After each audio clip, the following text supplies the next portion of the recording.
Star plus के serial ये रिश्ता क्या कहलाता है में मायरा और मुक्ति की वजह से अभीरा और अरमान के बीच में जो इतनी बड़ी दीवार खड़ी हुई थी इतने सालों में, वो दीवार आज टूट गई है। बेकिंग क्लासेस में दोनों साथ में गए, एक रूम में खड़े हुए, एक टेबल पर खड़े होकर बेकिंग करने की कोशिश करते नजर आए and this is a very big progress. दोनों एक दूसरे को बर्दाश्त कर पाए, यहाँ तक कि उनके मन में ये बातें भी आई, जैसे अरमान ने सोचा कि कहीं अभीरा मायरा के बारे में तो नहीं सोच रही, अभीरा को मायरा ने तो नहीं भेजा, अभीरा मायरा के बारे में पूछ क्यों नहीं रही है, क्या वो सब कुछ भूल गई है।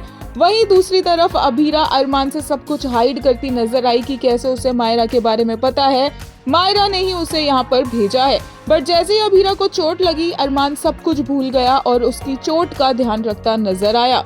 सिमिलरली ऐसे ही होगा आगे आने वाले एपिसोड्स में, क्योंकि इस कॉर्डियल रिलेशन का अब नेक्स्ट लेवल देखने को मिलेगा होली पर, जहाँ दोनों इतने करीब आ जाएंगे कि इन दोनों की नजदीकियों को देखकर एक इंसान है जो बहुत ज्यादा जलने वाला है, और वो और कोई नहीं बल्कि वो मेहर मित्तल होगी।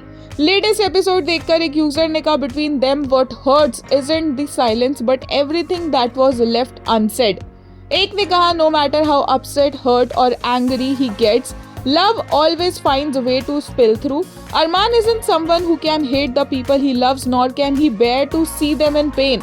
Call him stubborn, call him intense, but when it comes to love, he's kind who always melt.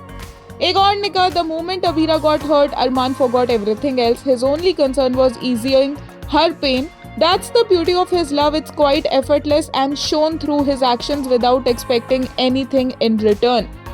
एक और ने कहा, there is nothing better than lovers fighting after a breakup and a misunderstanding. I love those moments when they declare their refusal. At the same time, I wish the tum moment had come.